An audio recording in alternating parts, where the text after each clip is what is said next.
Welcome to Clotheshorse, the podcast that occasionally gets very angry at Target. I'm your host, Amanda, and this is episode 123.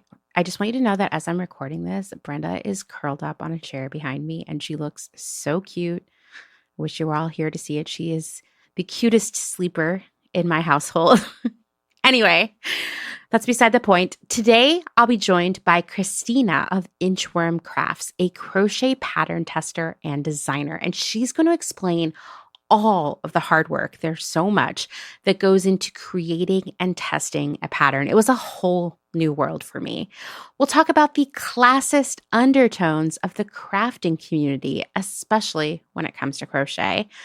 We'll talk about how activism is a relay race, the need for more solidarity between crafters, and how our sense of value is a little messed up when it comes to stuff versus ideas and knowledge. Yeah, we have so much on our plate today.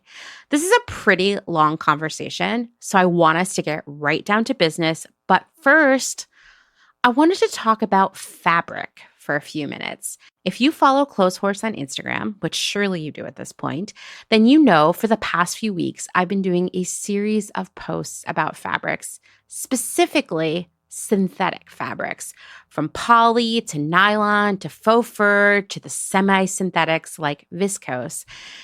It's been quite an undertaking. I think I thought I would do it all in a week, and we're at least 2 weeks in now, and there's still so much to cover. I'm not even close to being finished. It just is the really depressing gift that keeps on giving. To be honest, I think I'm going to deserve an honorary degree in chemistry by the time I'm done because I've learned so much myself over the past few weeks.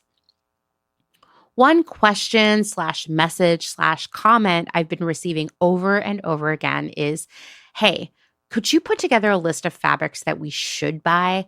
A list of the best fabrics? Oof. That sounds like an easy question, a simple request. But like everything else I discuss around here, it's just not. Because in 2022, every fabric has a catch. And it's important for us to know the catch for all of those fabrics so we can make the best decision for ourselves. It's important for us to be smarter and more knowledgeable about the things we buy and don't buy. Sure, some of the name brand versions by companies like Lensing seem better, but we'll never know for sure. And even the Lensing fabrics with their closed loop chemical use, that sounds great, they still contribute to deforestation. Over-consuming Lensing viscose is still over-consuming trees and energy and resources and time. Yes, I guess buying clothes made of recycled plastic is marginally better than buying items made of brand new polyester. But then again, is it? Yes, plastic bottles are being recycled to make that fabric, but tons of energy and resources are required to get there.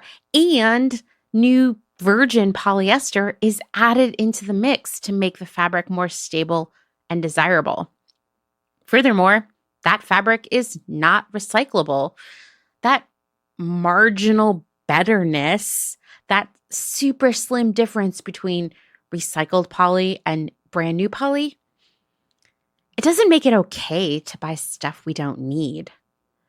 When people ask for a list of fabrics or brands that are good to shop, I kind of freeze up because much in the way greenwashing is engineered to make us feel good about shopping and guiltless about overconsumption, I worry that giving a seal of approval on this fiber or that brand will lead to the same thing. Yes, there are brands on a personal level that I fucking love. I love what they're doing. I love their ethics. I love their effort, and I want to support them. But I worry that saying those names out loud will lead everyone to buy more than they actually need just for the positive feeling of being part of something. I get that because I've done the same thing myself. But I also recognize that we need answers, right? Because otherwise, you read these posts about all of these terrible fabrics and you panic. I've panicked. You think, well, I guess I'll just be naked from now on. And yeah, I've been in that space too, but it turns out that most stores and restaurants have a no shirt, no shoes, no service policies. So rather than saying, hey, these are the fabrics you should buy because they're better, I'm going to take this approach instead. How to make better decisions about what you buy. The fabric edition. It's important to always, and I mean all caps always, check out the care and content labels in every garment you buy before you buy it, whether it's new or secondhand. In the United States, it's illegal to sell a new garment that does not contain a care and content label. And if you're shopping online, that info should be available on the product page. Honestly, if you're shopping secondhand, that information should be there because the label, if it's still in the garment, says what it is. If it's not, whether that's a new garment or secondhand garment, I would just say buyer beware because that feels unethical to me. Why do I want you to read this label? Well, for one, it's important for you to know the fabric you're buying. As I've been bringing up a lot here on the podcast and on Instagram, a lot of these synthetic fabrics come in many disguises and they can be very deceptive.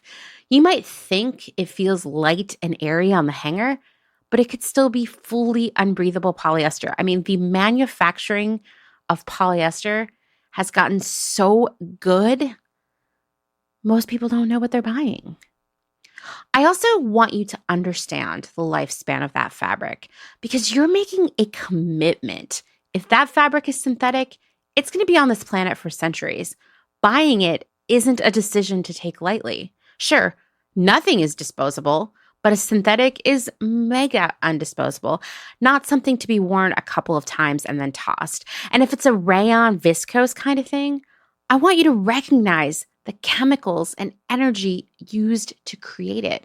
Once again, it's not something to be casually purchased and never worn. Even if it is 100% cotton, maybe it's organic cotton, I want you to take a moment and visualize the time and the resources like water and transportation and energy and all the humans involved in making that garment. Taking that time makes impulsive purchases a lot less impulsive. Recognizing the true impact of a garment's fabric can help you slow down the shopping process and maybe even pass on things that you don't truly love and intend to wear for a long time.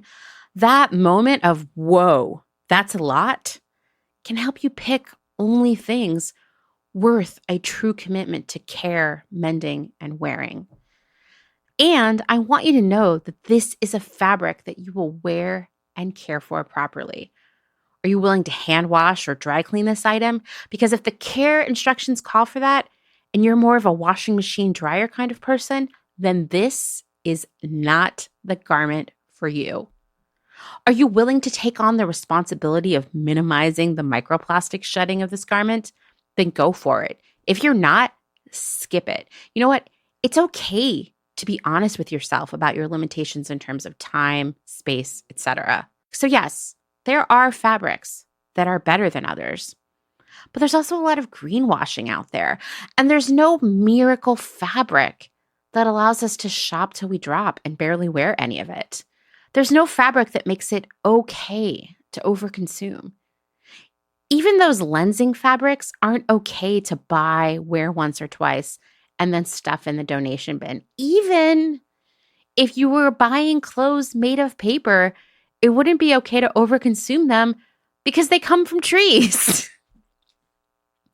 The best fabric for you is the fabric you're going to wear a lot and care for in the best way possible. Ask yourself, will I wear this often and for a long time? Guess what? The answer to that question is different for all of you. One of my favorite brands to buy secondhand is Selkie. If you're not familiar with that brand, they are these froofy organza dresses that some might think are too wild for daily wear.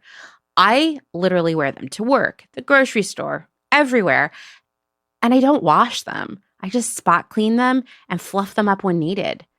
That's a choice that works for me and my life and my taste and who I am as an individual. It's a terrible idea for so many other people. Next, ask yourself, can I wear this comfortably in the climate I live in? Like if you live in New Orleans where it's humid and warm, poly chiffon or a silky puff dress probably isn't a great idea. Next, ask yourself, does this fabric and garment work with my own personal concerns? Are you super sweaty, prone to overheating? Then maybe an acrylic sweater is a bad idea because they don't breathe and they make you really warm. Do you get a rash from wool? I do, even between my fingers and on my face. So I don't wear wool, even though it lasts forever and is biodegradable. That's an important personal choice for me. In fact, I just skip sweaters altogether because none of them work well enough for me to make the commitment. Next, ask yourself, am I willing to care for this properly? Whether it's hand washing, line drying, ironing, whatever else. If you don't have space for a drying rack or a wash line, this is something to consider. If you're working 3 jobs, like today's guest, Christina, then hand washing, there might not be time to pencil that in. And that's fine too. Be honest with yourself. Next, if it's faux fur or polyester, are you committed to dealing with microplastic shedding? If it's faux fur, you need to brush it off before you leave the house and toss the long hairs in the trash. Like I have a denim coat with a faux fur collar that I bought back in like 2018, 2019, and I brush it every time I'm about to leave the house. I'm just in the habit. If it's faux leather, are you willing to keep it dry, store it somewhere dry, prolong the life of it by keeping it dry? Do you notice a trend there? For every other synthetic kind of clothing, are you willing to buy a Cora ball or a guppy bag or a filter for your washing machine? These are all things to consider. And lastly, do you love this garment enough to mend and repair it? To be careful around fences, hot coffee, spaghetti buffets, cats, paintball battles, because that's how you know you're ready to make a commitment to that item. Once again, there is no miracle fabric. There is only the right choice for you.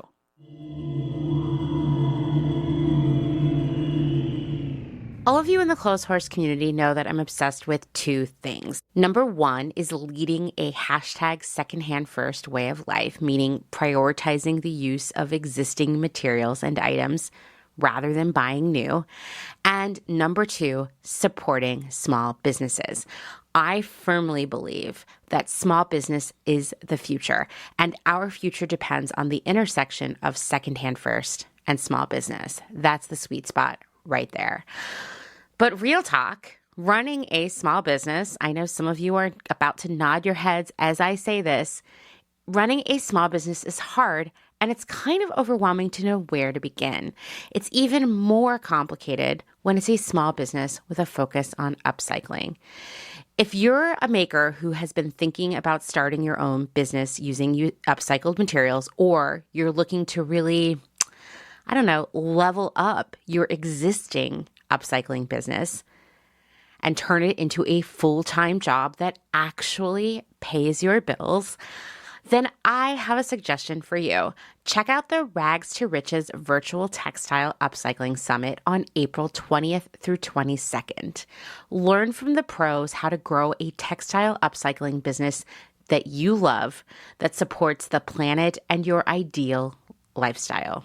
Learn from the pros how to grow a textile upcycling business that supports the planet and you. Rags to Riches shines bright light on leaders in textile upcycling. You'll have the chance to learn from entrepreneurs, manufacturers, suppliers, authors, and activists offering alternative options in textile consumption. You'll also establish tangible next steps to level up your upcycling business. Yes, you can turn your business into a full-time job that supports and sustains you. And you'll also get to submerge yourself in the company of awesome people who are working to do better for the planet and make really cool stuff. After attending Rags to Riches, you'll know that you are part of our environmental solution. Textile upcycling entrepreneurs, thinkers, authors, and activists will expand your knowledge of careful consumption. You'll learn a dependable method for sourcing goods and materials. You'll be able to reliably source materials beyond the thrift stream. You'll network with and support upcycling brands that align with your values and aesthetic. And you'll understand the power of your purchases, both as a business and as an individual. You will realize once and for all that creative textile upcycling is a viable, sustainable business option. You'll hear from makers who have traveled diverse paths to arrive at their business sweet spot by being financially sustainable and defining success on their own terms, all while doing great things for the planet. And you'll have tangible next steps to level up your upcycling. You'll learn from the pros as they share specific expertise that will engage, inspire, and help you know the importance to both you and the planet of taking your textile upcycling up a notch. Tickets for Rags to Riches include 3 solid days of inspiration and education, 60 days of free access to Stitcherhood, which is an inclusive community of upcycling entrepreneurs. You'll get access to a private Rags to Riches networking group, a virtual goodie bag, games and prizes, and so much more. Go learn more at bit.ly/Rags to Riches Summit.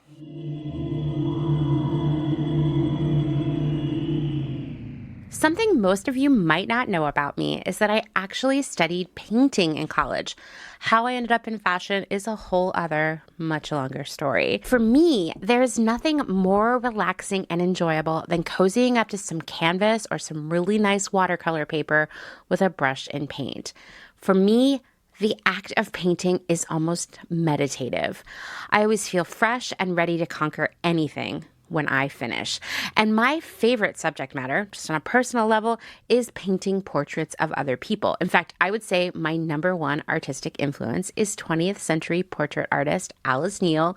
Go check her out. Her sons made an incredible documentary about her. It makes me cry every time I watch it. 5 stars. Whether your style is more Alice Neel, Jackson Pollock, or that raccoon on Instagram that paints, you know who I'm talking about. There is something so magical about taking some time to yourself to move paint around with a brush. But you know what's not magical? Tracking down those supplies. It feels like such a super unfun errand. And half the time, you can't find what you're looking for because these days, art supply stores are a disappearing breed. Fortunately, proud Clotheshorse sponsor Let's Make Art makes it easy with amazing products and tutorials for you so you can focus on the good part, learning and making art.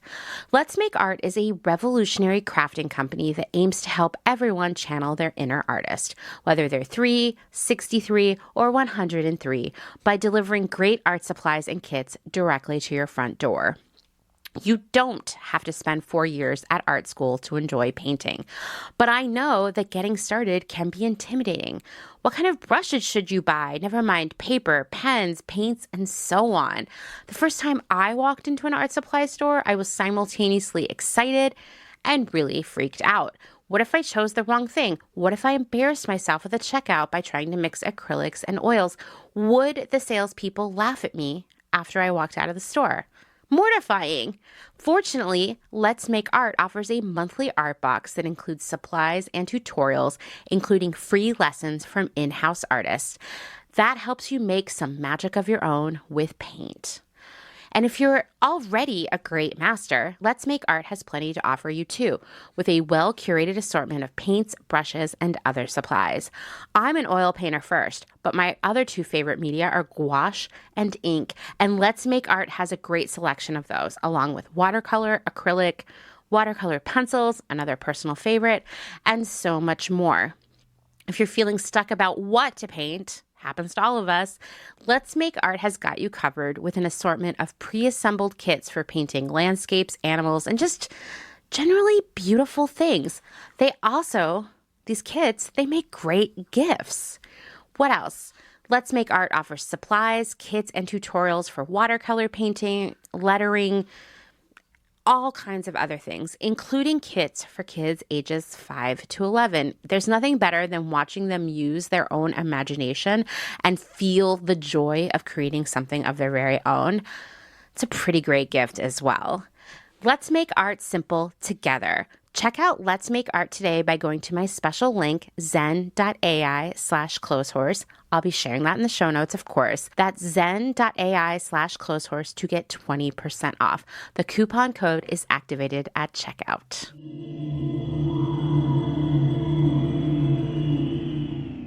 Okay, now let's get down to the main event, my conversation with Christina of Inchworm Crafts. I'm really excited for you to meet her because we're going to be touching on all kinds of things in this conversation. It's also exciting for me, and hopefully for you too, to learn all of the work and thought that goes into things we kind of take for granted, like pattern making and testing and all this other stuff, just craft in general. And by the way, in case you didn't know this, I had to look it up too. Frogging refers to unraveling your work. You're going to hear it right away as we jump into this conversation, and I wanted you to know what it means. So let's go.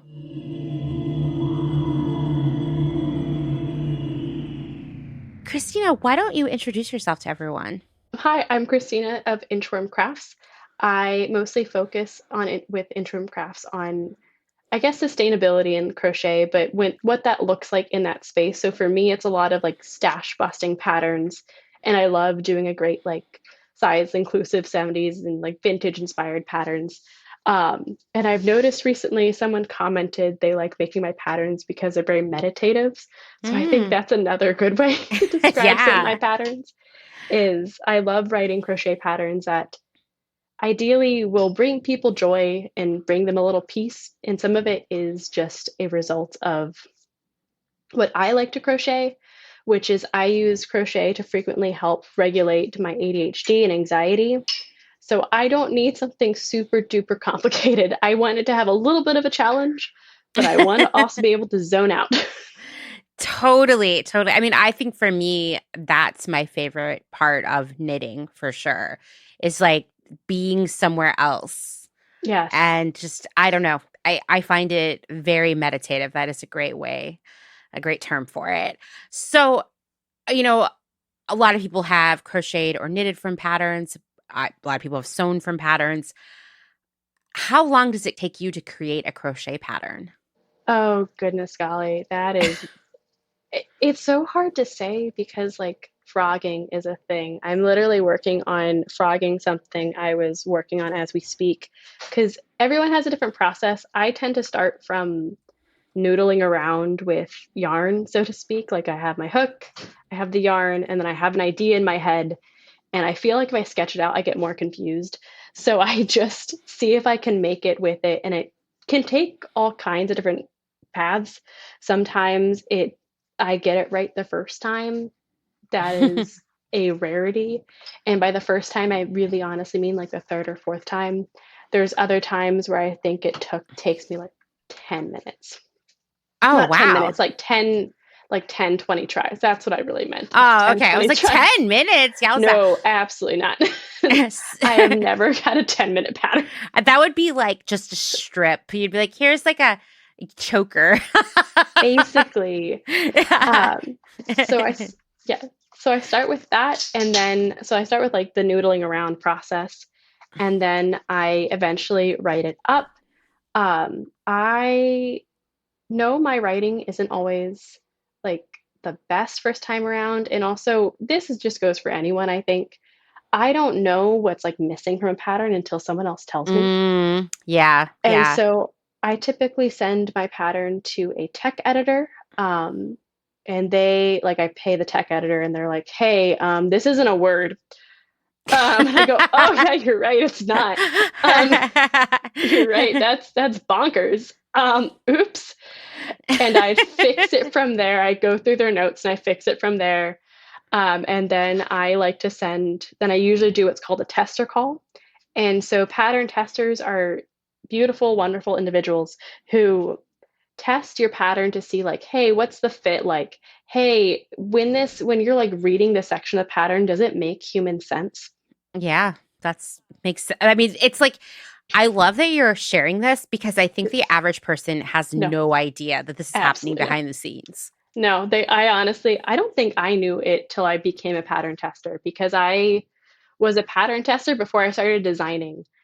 Um, and I remember like learning about it because I was like, do I want to start designing? And I think I was like looking at a random forum and someone said all designers should be pattern testers first. And I was like, I don't know what that is, so I should probably start there. I like that. I think that is. I mean, I think I love when I have conversations with people about something that I literally have no idea about, Same. It's and so learn that cool. there's all this work. It's the same thing with like podcasting. I even, before I started a podcast, figured I would just like plug a microphone into my computer, talk for a little bit, and that would be that. And I'm like, oh no, it's like so much work. There's so much behind the scenes editing and refinement and brainstorming and research and building. And patterns, it sounds like, are the same way. It's more than just making a sample. No, and even then, because there's sometimes I write the pattern and things I learned from the sample, I end up deviating a little bit within the pattern. So it still mostly looks the same, but there's like very teeny tiny things I changed because I was like, why would I do that to anybody else? That was a Makes terrible sense. time for me. Why would I do that to someone else? Um, Right. and I'm able to figure out usually with the testers what works better, but also there's sometimes the input testers give me that I realize like, oh, you're right. Um, the way I have this written right now, or the way this goes right now, isn't the best way it could go. And so they usually sometimes will steer me into like better places, which I am so grateful for. I absolutely love the pattern testers I get to work with. I absolutely love working with them. Generally, most of the pattern testers I've met are just like really awesome people, in my opinion. I am very biased because I love them, and I also, I guess, I, frankly, there is also like as a designer, you need them to like you back. That makes sense. I get that. So let's talk about the pattern testers because Yes. this is probably another, like, once again, people probably think that you like knit, you crochet something up and you're like, I wrote down what I did, here's the pattern, the end.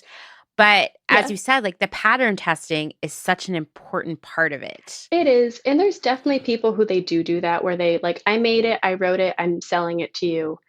And I will be honest, in my biased opinion, because I go through the channels I go through, I don't tend to want to pay a lot of money for those patterns or at all personally, because typically you're going to come across some glaring issues with it that Mm-hmm. you wouldn't come across if it had gone through a tech editor and or testers, because not everyone can afford a tech editor, not everyone can I guess has the time for testers necessarily, because it can be a very time intensive process.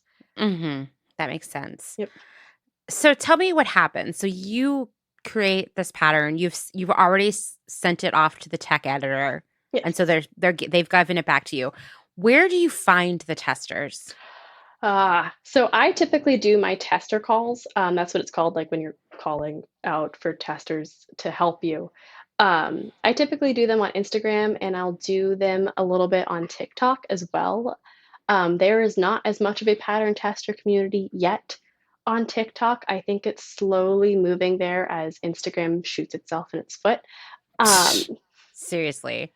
and so it's like slowly showing up there, but I mostly find them on Instagram, and I will also frequently submit to the account Fat Test Knits, Hmm. because fat pattern testers tend to be, or fat or plus size, whichever term you prefer, um, tend to be the most difficult to find. And a lot of that is because they are not always, I would just say, like treated well. Not surprised. Which like really sucks. And so I find just like trying to find them is like it's hard.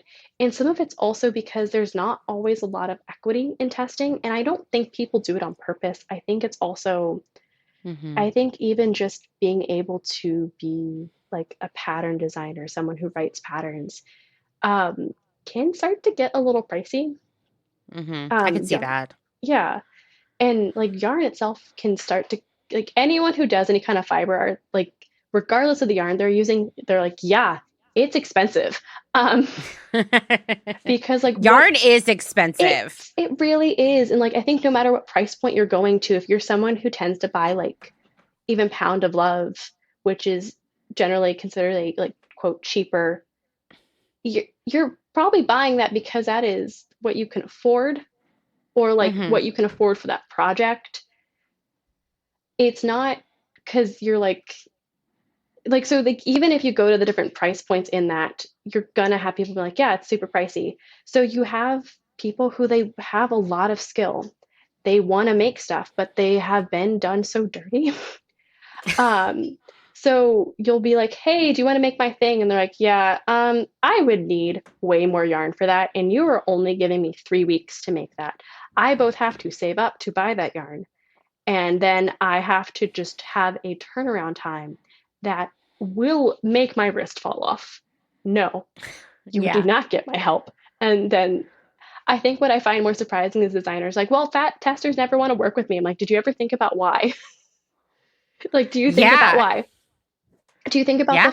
the fact that like in fat test knitters that account will literally lay it out for people. They're like, it cost more, and they're literally making a larger garment. You need to give them more time, and if you Right. can't afford to, you need to figure out how to like do yarn support.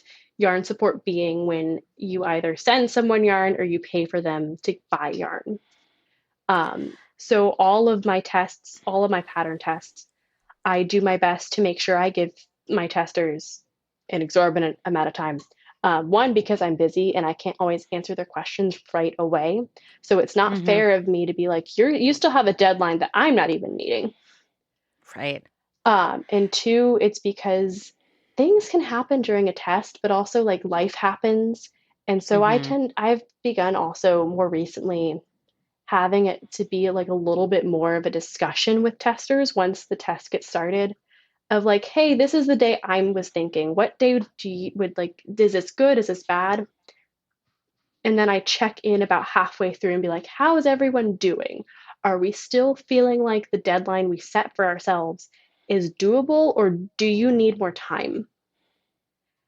Um, and that I think also helps make it easier because it's also not like it's not becoming, like, let's turn this around. And some of that is I have the ability to do that because I don't work with a whole lot of brands. So Hmm. because I'm not working under deadlines set by someone else, I'm the one setting the deadlines. I can be a lot more accommodating of that. I do want to recognize that like some designers, because that's how they have to pay their bills is working with brands. They don't necessarily always have that like ability, but I try to use the fact that I am not super big to my tester's advantage, if anything, to be like, hey, I can give you more time. Like, hey, I can try to figure this one out. We can arrange yarn support. So also the other thing I love to do with my test, and this was recommended to me by a friend, is I have like yarn support from like tester to tester. So right Hmm. now, I am not in a position where I can like give yarn support to every single one of my testers, but I mostly try to save the yarn support for those who are low income and those who and or those who are making the plus size garment, making the larger size garments. And so they um, so it's people who sometimes they have a bunch of stuff in their stash. They're like, I don't think I ever see myself making something with it, but it's dang good yarn. Hmm. It's still usable. I just don't want to use it personally. And I think most crafters, they're like, yes, I have that in my stash. Um, and so they will send that directly to another tester. We send pictures. It's not like you sign up for yarn support and it's like, this is what you get. Enjoy. And it's orange or It's, something. Yeah. it's this terrible color that you hate, but make it work. No, I have everyone take pictures and I send it out in an email like here's the yarn that we have that's like easy to send. And then some people they're like, I live in the Philippines and I need yarn support. And I'm like, yeah, we're not sending it to you. We will send you money. Yeah. Money sounds great. I mean, it would go a lot further. I mean, can you imagine the shipping? Like, yeah, Oh just here's God. some money. No, and so then we have like a small pool of like, I put some of my own money in there because, and I have some of my own money, or some of my own yarn that's like available for people to send. They have never wanted the one I have though. I'm like getting a little insulted. I'm like, you don't want my yarn? I'm either gonna have to figure out how to use it or donate it at this point. Oh Um, man, I hear you on that. it's beautiful too. I think it's beautiful. I just don't know if I'm ever gonna use it. That's a different thing. Um, so, and like basically like a pool of money gets made from people who are like, yeah, I can definitely give like 10, 20, $40 to this, like for someone else to like have some nice yarn to make this thing with. Mhm. Like Mhm. it's more fun. And I think they also see it as a way to get more people involved in pattern testing, combined with like pattern testing, depending on how you run it, is a really wonderful way to like kind of make friends within the fiber community. Mhm. And I've seen it happen. I actually like some of the friends I've made has literally been a result of pattern tests we were both a part of. And so you're like, oh, hey, you're here too. That's so cool. It's the equivalent of like you all sign up for some kind of like event and you show up and you're like, oh, hey, my buddy's here. I didn't know you were gonna be here. And you see it in the chat and it's the cutest thing. I love it. Um, and that's the other thing is like it is a way to build community. So that's Right. why to me it's kind of how cost prohibitive it can be makes it so much more of a bummer. And it's also why I think we have a responsibility to like kind of take a little bit of that bummer away. Mhm. I think it's 100% like those of us who can and like those of us who are in a position of power to do so in some way, shape, or form. And I'm not pretending I'm over here like the most powerful yarn person that's ever we existed. I know, I'm sorry to tell you. Um, But we do all have power. I mean, I think that that's exactly. something that we Yes, forget, like, and it can make you feel so defeated, it can. but we can do a lot more than we think we can, Oh, for sure. 100%. And so I think even just like, because sometimes I've also like talked to other people about some of this, and I think just having some of these conversations about what it can look like. And I'm not pretending that my version of like pattern testing is like the one everyone should do. Mhm. Because I don't think that's doable for everyone. That might not be something everyone's comfortable with for like different reasons. Um, but I think just even having the discussions about like how long your deadline should be. And I'm not even Mhm. claiming that I'm the first one having that conversation. I think literally I am parroting, I want to make sure I'm giving credit where credit is due. I am parroting all of like the amazing plus sized, extended sizes, fat, whatever word you prefer, testers and like makers who like kind of made, I'll be honest, made me aware of it because they're like, hey, we're making bigger size garments. We need more time. And I was like, I'm not gonna lie, that link wasn't there before. I kind of feel like an idiot, but yeah, you're right. That is indeed what's happening. And yeah. So like just to recap where we are right Oh, now. sorry. So one, pattern testers, they don't get paid, No, right? no, they don't. A- And they have to buy their own yarn not always.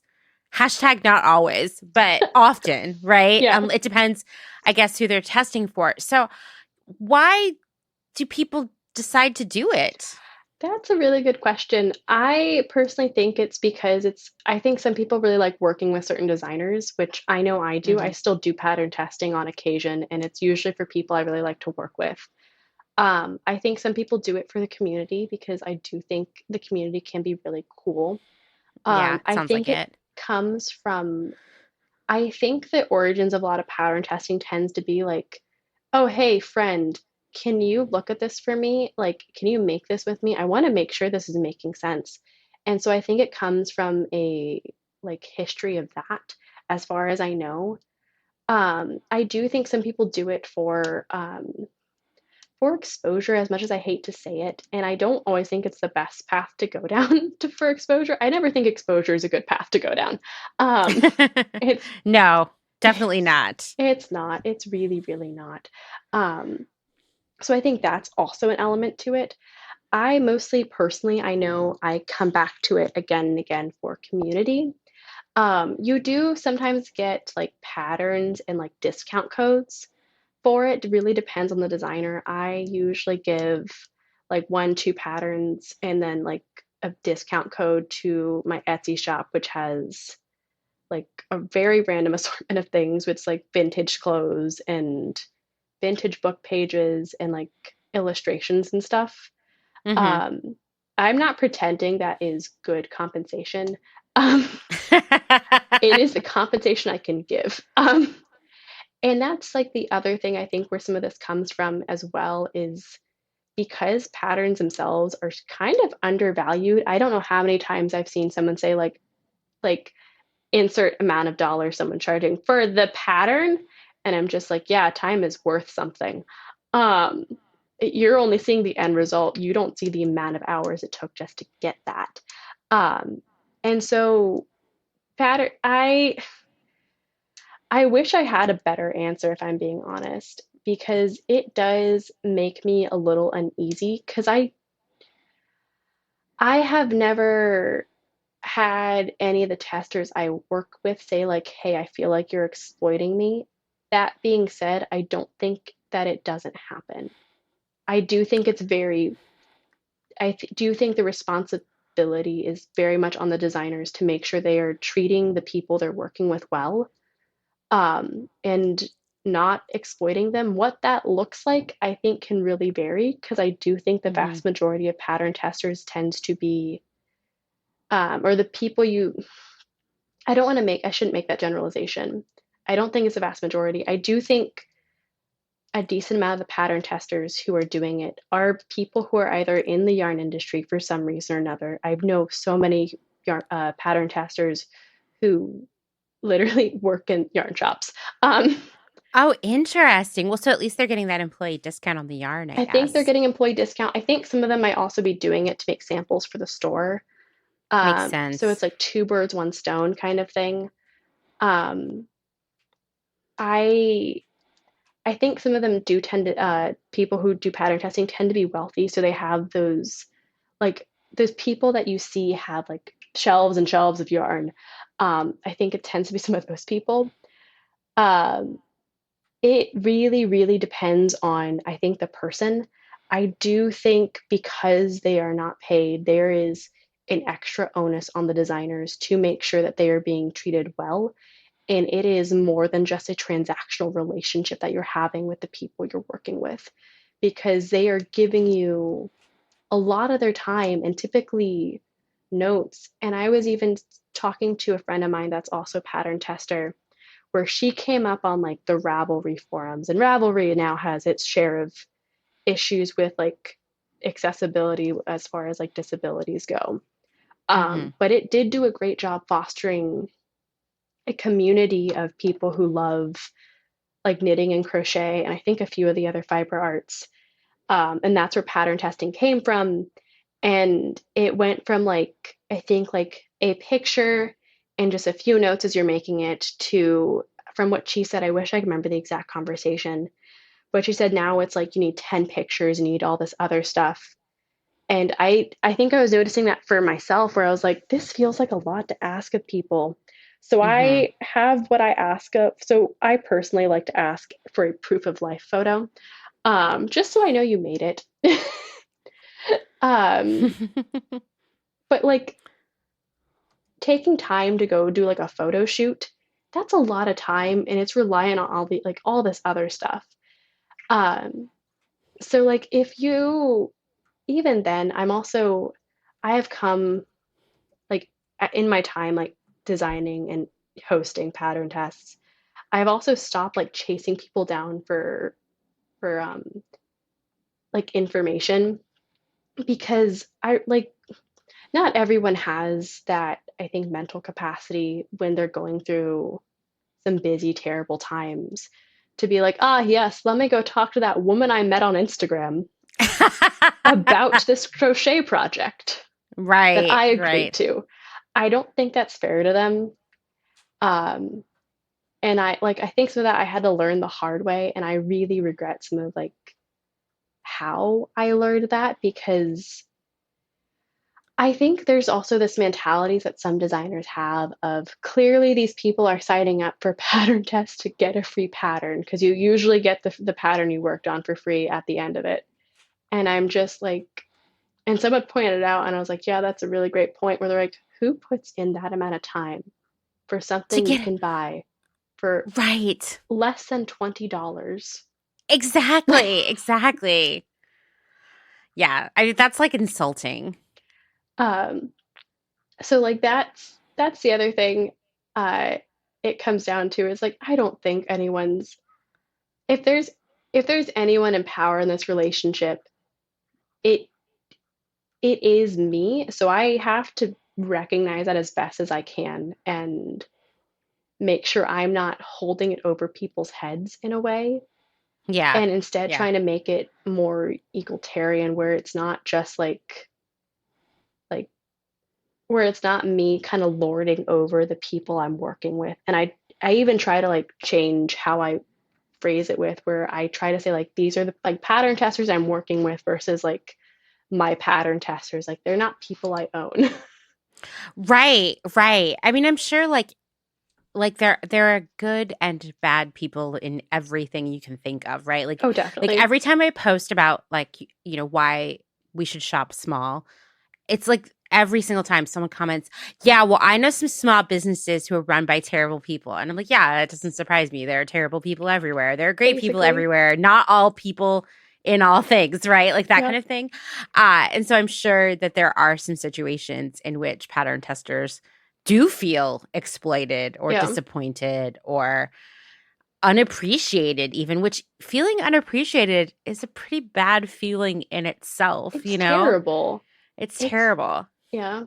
How many testers do you usually use?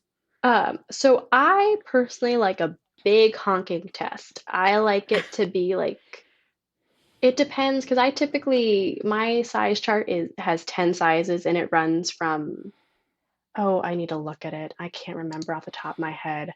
I do my best to get people of all sizes. Usually it's the two extremes, so my like teeny tiny size ones, and then usually it ends up being it's so funny. It tends to be people who are like they have their kid test like their kid as their model. It's so funny. So it's chest size. It's typically chest size 28 inches to chest size 66 inches, which Okay. I think corresponds to like the size of I think it's like a 5XL, I think, or 6XL.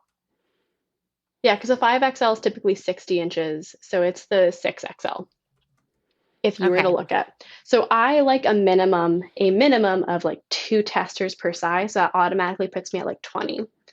And then typically if I can get a little more, especially on sizes like 6 through 10, um, I take it because I recognize that like those notes are a little more valuable to me personally because I am someone who is like straight sized. So I need to know if I'm doing something terribly wrong in the math of grading. And the only people who can tend to really tell me that are people who are like a size 9 or size 10. Um, so like that's very like important to me. That's a lot harder to get like more than one size 10. I'm usually very happy if I get one size 10. I also like to have a big honking test, as I like to call it, because it allows me to have a lot more leniency. So if I have like five testers be like, I just can't do it for any reason that they give, I don't means test that it's not fair to them. Um, it, for any of those reasons, I still know I'm going to get notes no matter what. Versus, and typically notes even still on that size that they can't do anymore. Versus if I only had one tester per pattern or per size, I'd be like, oh no, there goes my size 7. Um, and it's just like a lot more stressful. So I think it also allows the testers to breathe more easily, knowing that like if something goes wrong, they don't feel responsible for getting me notes on this because I've also had testers be like, I'm so sorry. I've never dropped out of a test before. I really am sorry. I'm like, you're a person. Yeah, right? Like I I had to delay one of like my releases because of like mental health issues I was going through. I'm not gonna like be like, how dare you? Like it's again, I want to make sure I'm giving leniency to people in the same way that I also want leniency myself. And I also think because of having like just more testers in general, I make sure I just throw a few. I have people I like to work with again and again and again for they keep coming back, so I'm not going to say no, go away. Um, but also they bring a lot of good energy to the test, and I'll notice that they're very willing to help other people in the test, and it can become a lot more like what would be called like a crochet along, so any kind of craft along, where it's a bunch of people hanging out making. The vibe is more like a bunch of people hanging out making the same thing together versus a Mhm. bunch of people making something that they have to be responsible for. Yeah. Um, and so I think it can help get that vibe a lot more. That's the other reason I really like to have a whole bunch of testers is they can help each other a little more when I am not always available. I work three-ish jobs, so and that's like besides all of this stuff. So I can't always be there the way I want to be. So it helps Mhm. give me breathing room as well, as much as I'm loath to say it. So it's just helpful all around. I personally find. I also think they're more fun if there's a bunch of them. Yeah, totally. I could see that. I think that sounds really More fun. people at the party. So people will be like, you send them the pattern Mhm. and they're working on it. They, when they're finished, do they just sort of like send you notes like here's what worked or here is what didn't work? So I personally like to run my tests. So that's one way to do pattern testing, what you just described. I personally like to do my tests on a Discord um, server, and I make a category and a bunch of channels just for that pattern test. Um, and so there's literally a channel called Notes or Questions, and it's them asking like, "Hey, um, I looked at this math and I don't know how you count." And I'm like, "You're right. That's a great point. I also don't know how I count." Um, and so I'm able to like go in and be like, "Thanks," and I use a Google Doc, so they're also seeing edits in real time, so I can just Uh, do a bunch of edits and be like, "Everything's fixed until the next problem." Um, and they come back through and they're like, thanks. And then usually there is another problem because I am a person, I'm a human being. And they help, we all can like work through it together typically. Um, so that's how I like to do it. That's also why when I'm saying like they can help each other, sometimes they have a question about something technical. And I'll mhm. be one of my jobs, the access to Discord is terrible, unfortunately. That was news. I started the job in January, so I did not anticipate that. Um, and so I'll get home and I'm like, oh no. And then I'm like, oh God, there's so many messages. And I see it, someone be like, yeah, this is the video that really helped me. I hope it helps you. And I'm like, oh, okay, it's fine. Everything's fine. I can breathe. Um, so that's what it is. I like to also do at the end, I do a Google form. That's just like, hey, what were your measurements? How much yarn did you use? Did you like the fit? Any notes that you feel like were not addressed? Um, Here's like, can I have your email to send the final pattern to? What is your like Instagram handle? I need to add TikTok now because I have learned that apparently the youth are not on Instagram. They are only on TikTok. So I've begun to get comments going, I don't have an Instagram. I'm like, okay, thank you for making me feel old.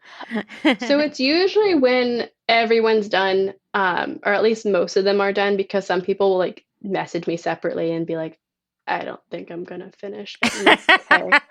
I've also had pattern testers literally message me like, I tried it on where I was and I hate it.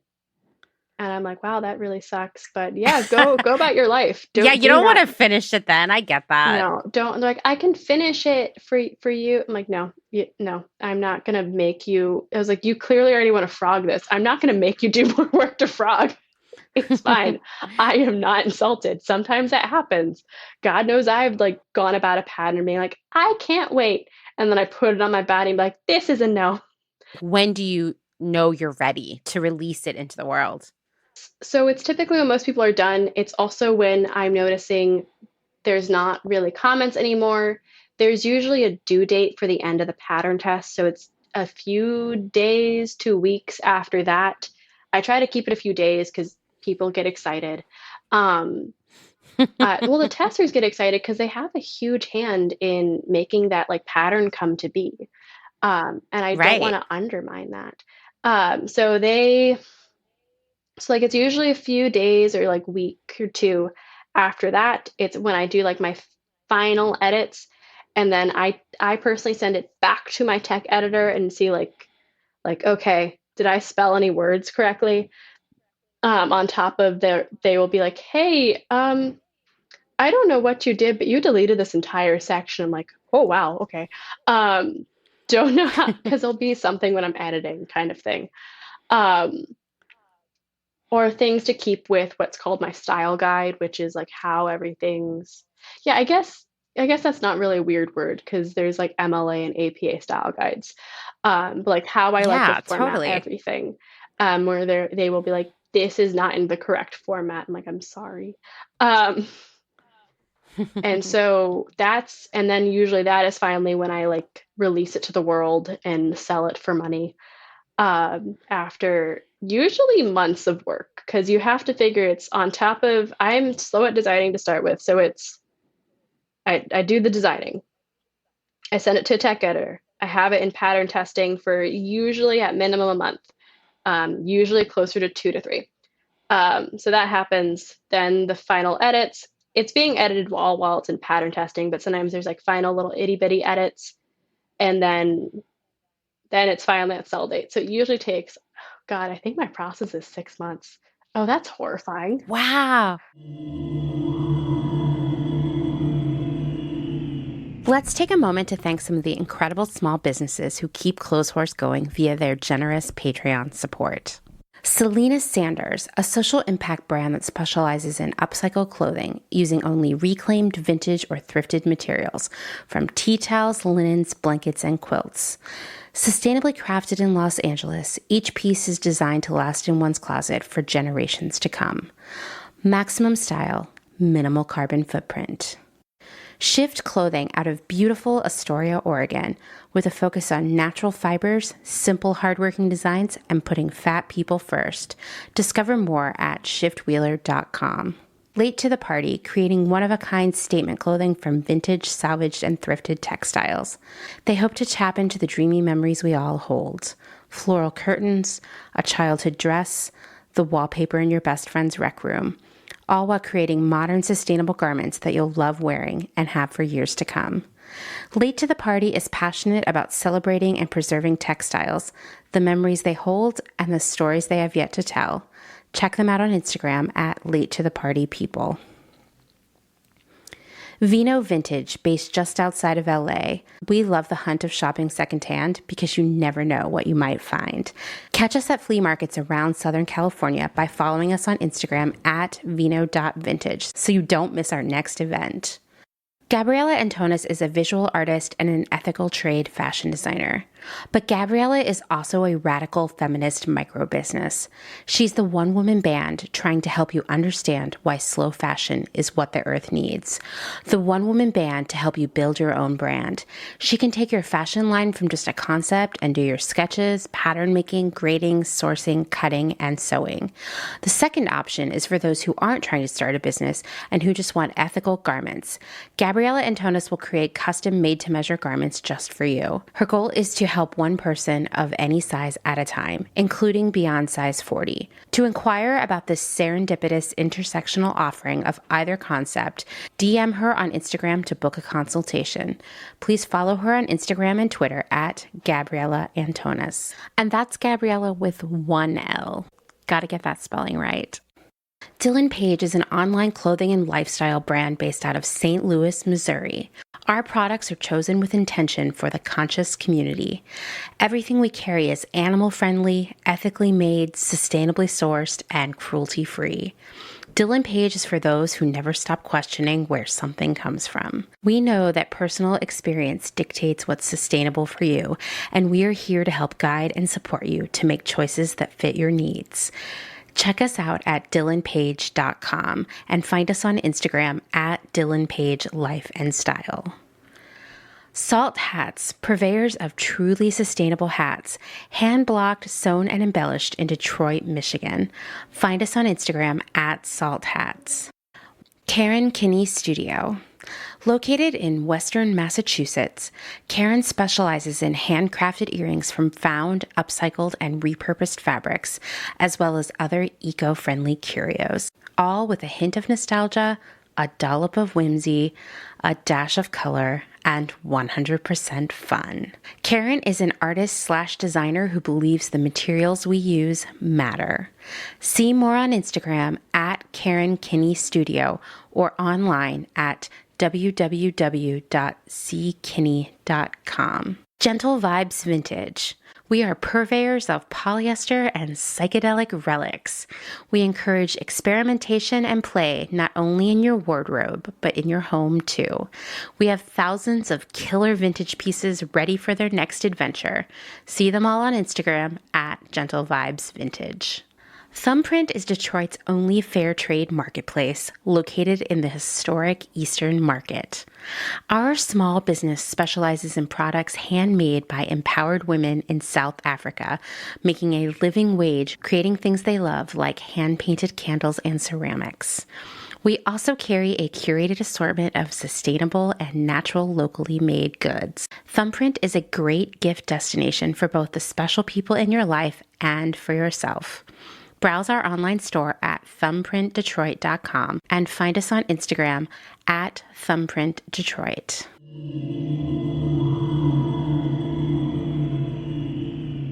How much do you usually charge for a pattern? Heavy sigh. I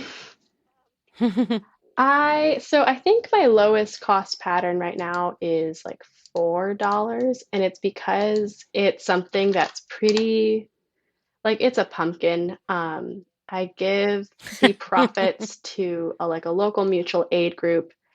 Um, but so that's, I think, currently my lowest cost. But other than that, it's at minimum $5. And I have unfortunately begun to have to think about, no, my lowest is $3. Sorry, I'm like fact checking myself in real time. My lowest is about $3, and it's one of the first things I ever designed, which is like a beanie. You'll see most designers start with beanies because they're very like safe. Um, and like the turnaround times are much quicker. So you have like $3, which is a bit low if I'm being honest. And then my highest costing pattern is I think $9.50. I've begun to think about raising the prices due to Etsy. Etsy's raised its it's either they've raised some kind of fee that they didn't need to, and they even said they're like, it's to bring you classes. I'm like, I didn't ask for those. Really? That's what they that makes me so angry. They're like, it's for you. I'm like, no, this is for you. This is for you. Totally for them. And I do have, because honestly, even if I were to raise prices, even without raising prices, I think for some people, $9.50 is a little bit more money for them. And I completely recognize that. So there's always going to be like more financially accessible pricing on my PayHip, and it's just you use a variety of coupon codes to like get it closer to the price that you feel comfortable paying. I don't think I have a whole lot of people who take advantage of that. If they do, that makes them the asshole, not me. Because I can tell you right now that I mean, it sucks if someone's using those kinds of codes on my PayHip to like get a like 50% off pattern, and they don't actually need to. It's them, just like looking for a good deal. I mean, that's like a total behavior, right? Like, I mean, so many people do that all the time. They I mean, I see like makers on Instagram being harassed over this kind of stuff. And then you click on the person who's doing the harassing's profile and like they're tagging like free people in all their outfits. And you're like, huh, seems like you've got money to spend. I didn't know that, but like because I also don't fact check some of this stuff because I'm also only seeing their PayPal come through, and I just Uh go, huh. oh, I guess someone bought a pattern. I hope I get to see them make it. Um, and I've also had people who've like DM'd me who were like, thank you so much for having like price like that financial accessibility. I'm broke. Fair. Right. Sounds good. Very fair. Yeah. So I know some people might take advantage of it, and I know I've literally had designers tell me like I would never have that for all these reasons. And it's one of those things. It's like whatever your comfort level is. Mm-hmm. Because this is not currently my main job, it has definitely helped me pay rent in the past. I do want to be clear. Like I do need some profit from it because it has helped me pay rent. Um, but I guess I'm in a better position to let that possibility come true of people being like, I just like a good deal, uh, versus, yeah, 950 is a lot of money for me, kind of thing. Um, but yeah, so patterns, even still though, I think most crochet patterns more specifically, I have found be priced, I would say on average lower than like some knitting patterns, but they definitely don't cost as much as Mm-hmm. sewing patterns. And it's an entire thing.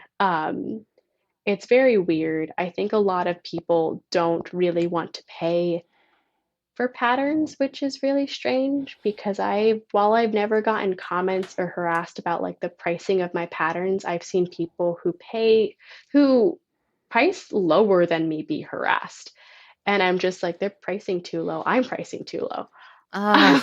We're all pricing I too low. hate that. I hate that. And it's like, I mean, hopefully anybody who's listening to this conversation will be like, wow, I literally had no idea that so much time and work and thought and people hours Yes.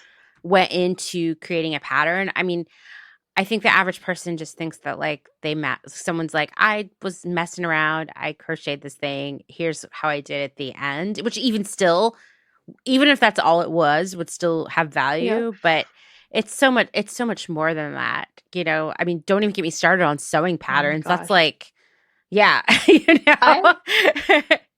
I know. I know how to write a crochet pattern, but as someone who's like also like a very beginner sewist, I look at sewing patterns and I'm like, I don't know how you did this. Thank you, but I don't know how you did Seriously. this.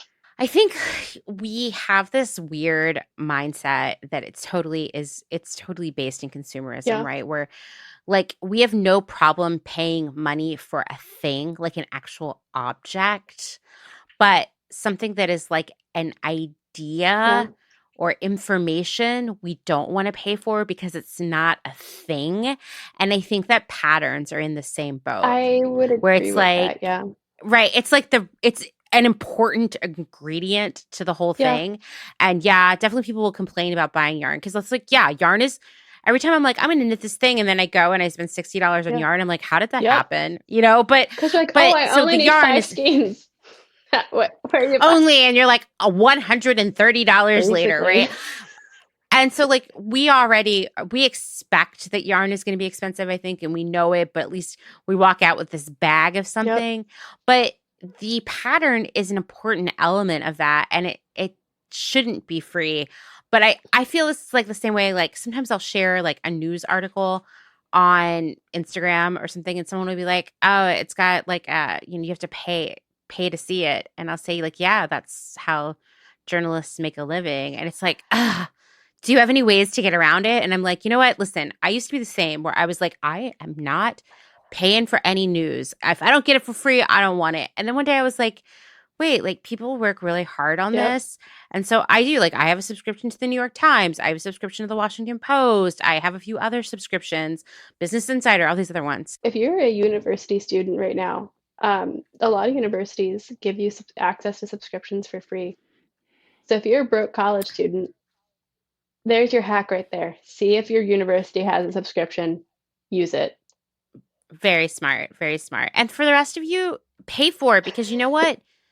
That's how people have Yes, and jobs. we need journalistic integrity. And it has value, right? And like I think that that's another thing, we're totally going off on a tangent, but like I think that's another thing Yeah. that people don't see, that as like humans in general stopped paying for subscriptions to actual physical newspapers. Like when I was growing up, we always got the newspaper. Yep. It came every day and it cost money. And I even had a paper route in junior high school, and I'd go It's so collect my cute. $4 a week from people, you know. Back then, newspapers actually made money off of selling their Yep. work, right?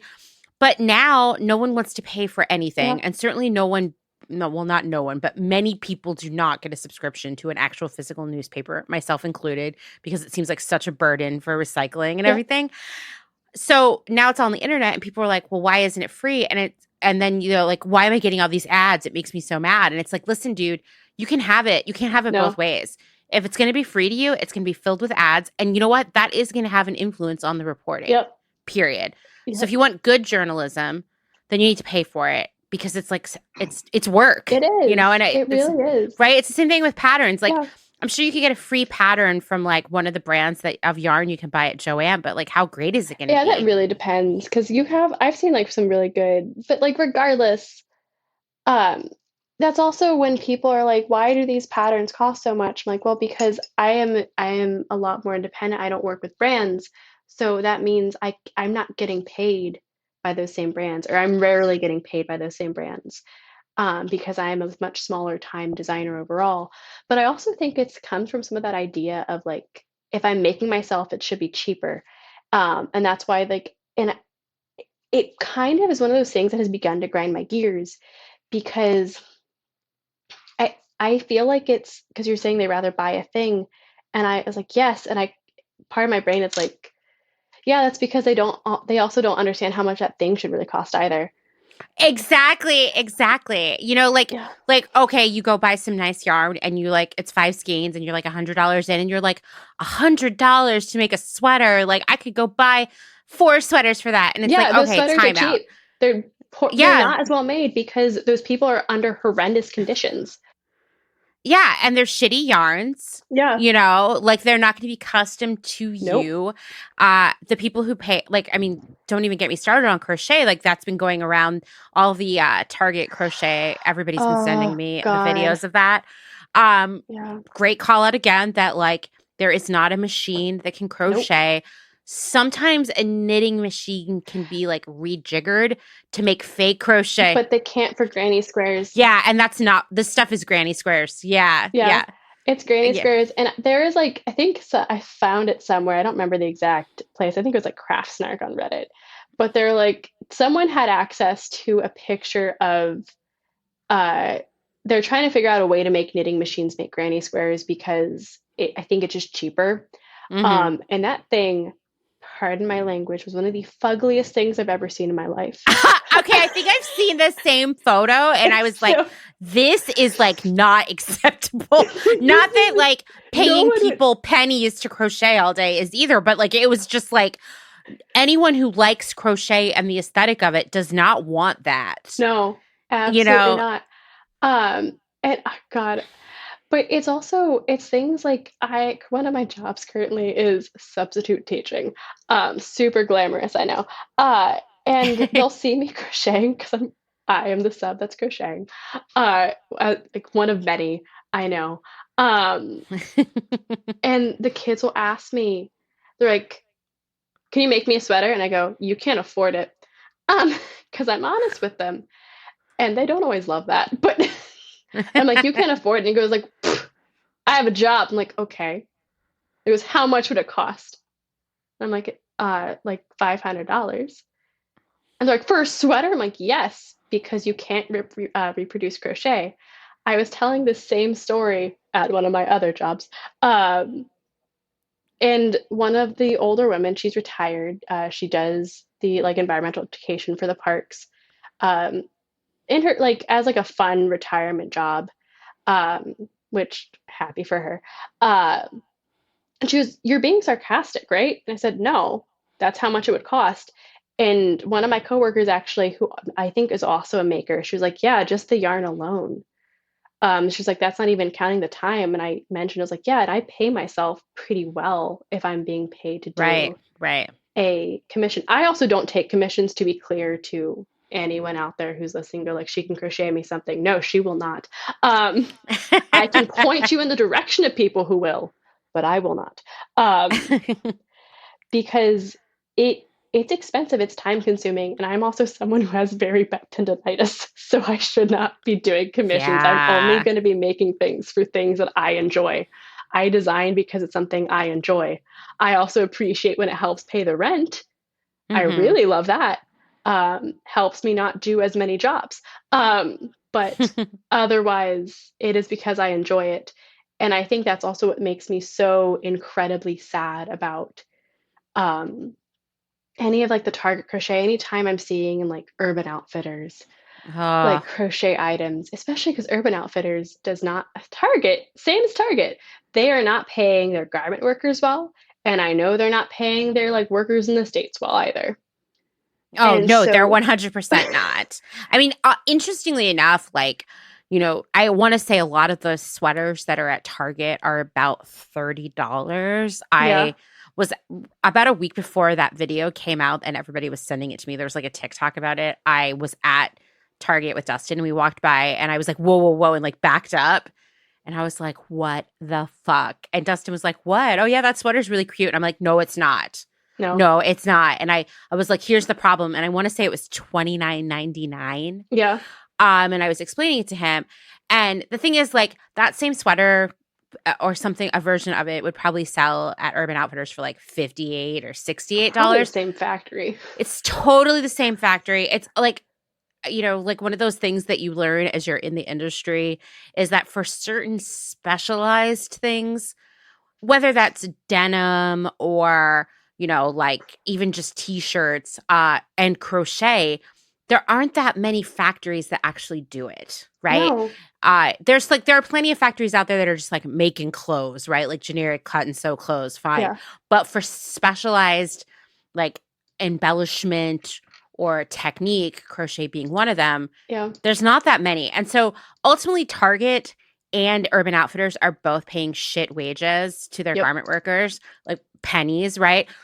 Urban Outfitters is just making more profit off of it. So you almost, not that I'm defending Target, you got to be like, well, at least Target's keeping it real. I don't know. Like, Yeah, it's I hate it so much. And like I know I've definitely like have had my fair share of commentary, but I think what's sadder to me at least is because I remember when Target over the summer they had a bikini that was crocheted, and I like definitely like made my fair share of commentary around it. And then they have the shirt, and I had like more people around me who were also commentating on it.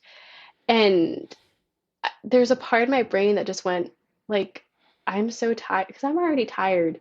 I'm so tired, and I'm really glad other people are like commenting on it because like I don't have the energy to keep up with this. And I kind of like I took solace in the fact that sometimes just it's a relay race. Someone else has energy for this stretch. I might have energy again for the next stretch because it's just going to keep popping up. mhm. And it's important just to like remind people, even like if you're someone who's listening, like um and you're like, oh, I didn't know it couldn't be machine made.